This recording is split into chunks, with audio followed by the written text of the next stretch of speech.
Hi, Craig and Gina Morgan with Blended Together Forever. We're glad for you to join us for another podcast. And Gina, today we're going to talk about a neat subject that we kind of stumbled into many years ago. It was our own family verse. Right. And then from that family verse, there was lots of things that sprung up from that, from literally a weekend at a hotel with the kids swimming in a pool to putting together the family and what are we all about. So we're going to talk about that today. We're very excited. So let's start by saying, what's our family verse? Yeah. Why did we come up with that? And then we'll dive into some of the practical things that we did once we said, let's make this who we're all about. So let's talk about our verse first. We settled on Joshua 1 verses 8 and 9. And the reason we did is because right before we got to those verses, it says Moses is dead, but you got to go on. You got to go forward. So Joshua is now replacing Moses and saying, yes, he's gone, but you got to keep going forward. And so these were the verses that we discussed and we decided on for our family. Joshua 1, 8 and 9, I'll read it to you real quick. It says, this book of the law shall not depart out of your mouth, but you shall meditate on it day and night, being careful to do everything that is written in it, and then he will make your way prosperous, and you will have good success. We wanted our family to be prosperous. We wanted it to be successful. But we also knew that how we were going to be successful going forward after trying to blend our family was, hey, don't look within. Let's go right here. The word's got to become what our anchor was. And so we discussed and we decided on that verse as we started going forward after Moses was dead, so to speak, from our family. So talk about that for a second. Then we'll kind of get into some laughter of what we did, to incorporate the kids. And I think when you read some of the feedback they gave us, you'll get some laughter and all that. But I think and one other reason that this verse meant a lot to us is that we were going forward. We knew things weren't going to be the way they used to be. Yeah. Just like with the Israelites, in the desert with Moses, things weren't going to be the same. Good point. Now that they were going forward, and the same with a blended family. Things are going to change. Traditions are going to change. Some of them. Some add new traditions. So we knew we needed to kind of to wrap our family around that and get some ideas and let them be a part of that and let them have ownership in what this is going to look like. So when we did this retreat, I remember us getting together goodie bags and having them in the hotel room and making it a lot of fun for them. We had a lot of junk candy and a lot of stuff that they liked. And we wanted to make it a lot of fun. And anytime you have food and junk food, pizza, all that, it's that's a win-win. So going forward, you had written this up. And how old were the kids? Let's give some context. You'll remember better than I from Christopher all the way down to Preston. What would you say the kids' ages were at that point? I would say 14. 14 would have been the oldest. So anyway, 14 to 16. 14 to 16. Okay, so we got away and we put together our family and we got their feedback. Yeah, and these are cute. These are, and I'll give you a couple of comments that they made. Then I'm gonna let Gina tell you some other things. We just asked our kids, so who are we? This is great. It is. I'll let you read. Yeah, we just put it out there and we let them describe who we are. And they said, and here's their answers. Number one was, who are we? They said, not tightly woven. So we weren't tight, okay? We were 9 people. Okay, that's good. 7 kids, both of the parents. So we got that number right. We were Momaniacs, which that was my AOL address, so that was kind of funny. Christians, we're a happy bunch. And which kid said that one? I don't know. That was, but they one of them did. I promise. And we then are blended, and we serve to serve other people. Mm-hmm. So that was the feedback that the kids gave us. Yeah. Then we asked them, okay, so why are we here? And the answers were to Yeah. grow, Right. to change people's lives, and to be a role model for blended families. I thought Yeah. that was kind of cool that they Mhm. would come up with that. Mhm. And then we asked them, what do we want to accomplish as a family? Mhm. And why don't you read? They had said to bond, go to heaven. That's good. I love that. Our dreams. I So love they that were talking too. about all the dreams and to encourage others. So, Excuse me, which is the basis of our whole ministry and what God put in on our heart to do this. then we went through part 2, and we asked certain questions like, how can our family be used by God? What are our special talents and gifts? Which I love their answers. We wanted them to, hey, let's, what are we good at? And then we asked them, where do we need to improve? And we'd get answers, like we laugh a lot. Good. True. And that was true. Mm-hmm. We get along. And then I thought the kids' answers here, honey, were really good. Mm-hmm. Where do we need to improve, or what do we need to improve? And you heard things like attitude, self-esteem, manners, and ungrateful attitudes, respect for others, and short fuses. Let me just stop for a second, because obviously we don't know the dynamics of your family. Your kids could be too little and still in diapers, and you wouldn't have feedback like we could, or some could be grown adults and, well, they're already out of the house. But I look back now, I'm grateful that we did this. It's kind of like, it makes me want to dust it off and tell them this holiday when we get them together and remind them. Then we talked about some of our long-term goals and some of our short-term goals, and their feedback was really good. But I think, why don't you read what they said? The answers were. We were going to really. I love this line, and even though we didn't do this great a lot of the time, we put down, let's lift each other up. Right.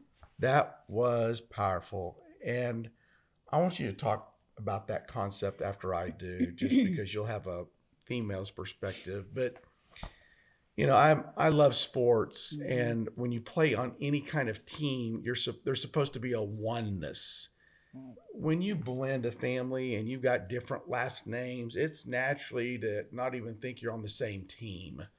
Like, well, that's their team and this is our team, and it's almost combative, like they're the enemy and we're and you've got to find a way to be a oneness. And when we talked about lifting each other up, and I want you to talk about that, because that's, how powerful is that to do in any kind of blend? Because it's easy to segment and divide and try to conquer. It is powerful. And what they were sharing here were their dreams and goals.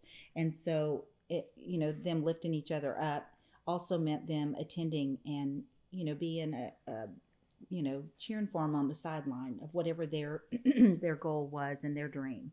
Yeah. So I think that was so important that they recognize that even at a young age. Right. Mm-hmm. I think Gina did great at that. I don't think I did as good as I could have at all.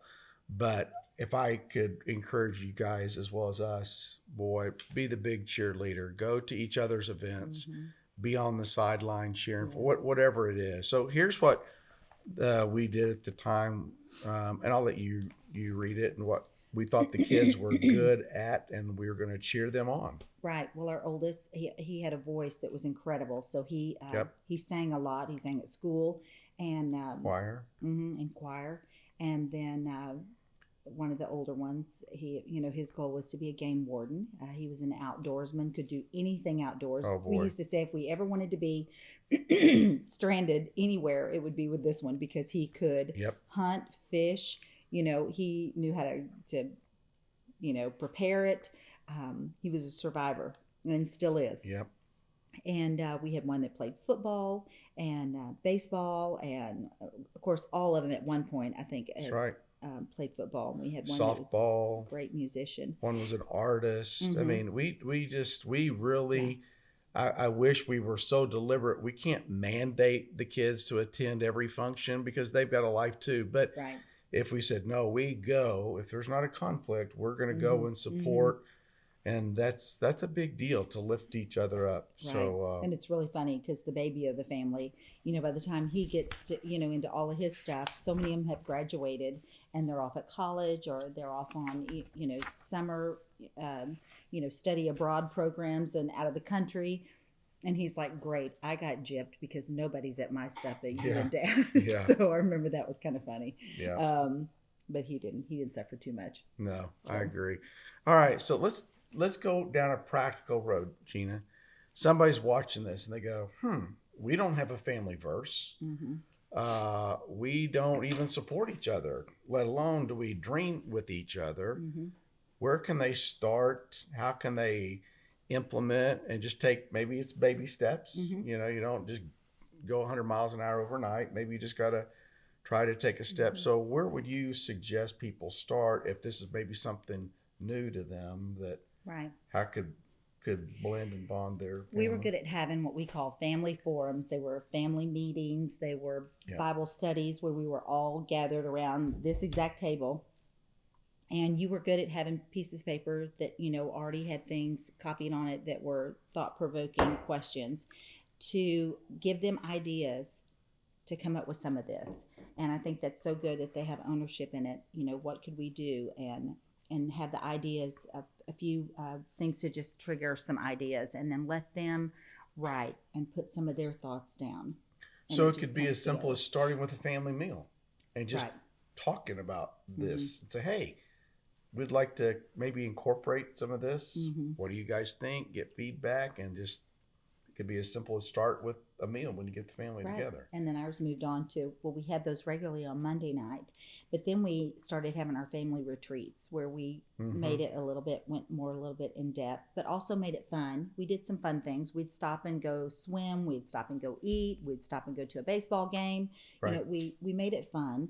And then they enjoyed doing it, but we would go a little bit more in depth. And that's when we came up with something like this.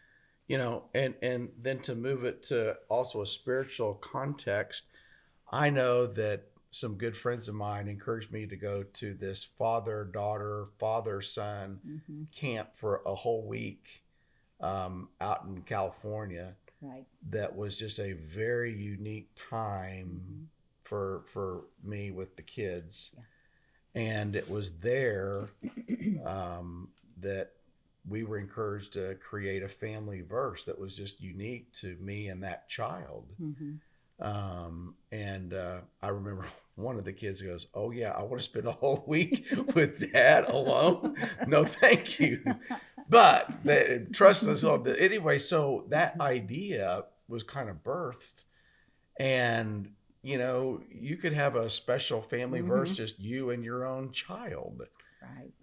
I know I did that, and then we also have a family verse that's just for our family. But it's important to create things that are new, and it's about us. It's about that. And they could have a little weekend getaway to do something like this, or like you said, you could just start sharing over a family meal. Yes. We talked about our family values, and we created a crest that has our cross that actually took her last name and my last name, and it interlocked in the form of a cross. And the very first ones that we kind of put some of the things that we valued. You hopefully have heard the term family values. You hear corporate values, ministry values. Yeah, get some family values, because as we did this, we came up with 4 T's, T-O, to laugh, to love, to learn, to leave.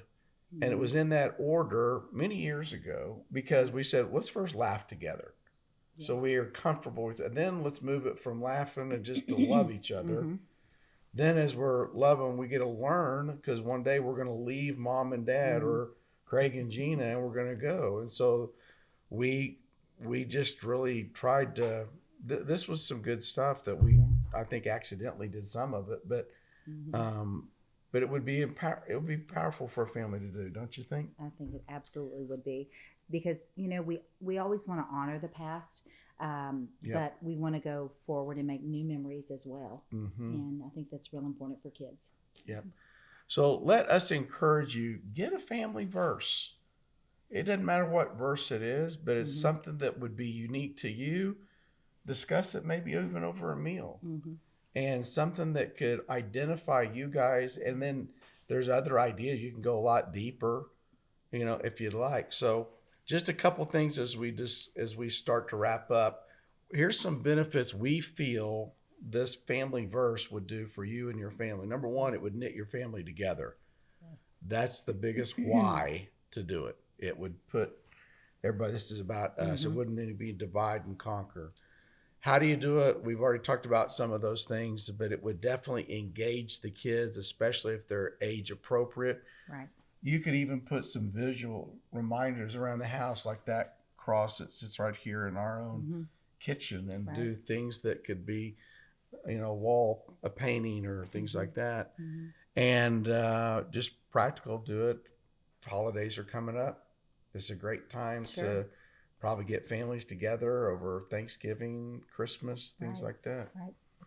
So any final thoughts that you want to mention about our family verse or what we tried to do that could maybe be a blessing or just to try to help encourage others? I would just say, like you said, with it being Thanksgiving and the season, it's a great time to bring that up, because it also introduces, gratitude and what you're grateful for and what you're grateful for in each other in the family. And I think that's so important to put that on paper, because especially, when you're blending his, mine, and ours, or even his and mine, sometimes the kids get lost in who they are, and putting what you're grateful for that other, sibling could just be a real important reminder to that child, how important they are, not only to God, but to them as a family member. Yeah. So let us encourage you. Find a family verse, read it often, share it all the time, as many times as you get together. That'll really make it about you. And then don't forget, follow us on all our social media channels, Facebook, Instagram, Twitter, and you can also follow us on our YouTube channel. Thanks for joining us. We'll see you next time. Thank you.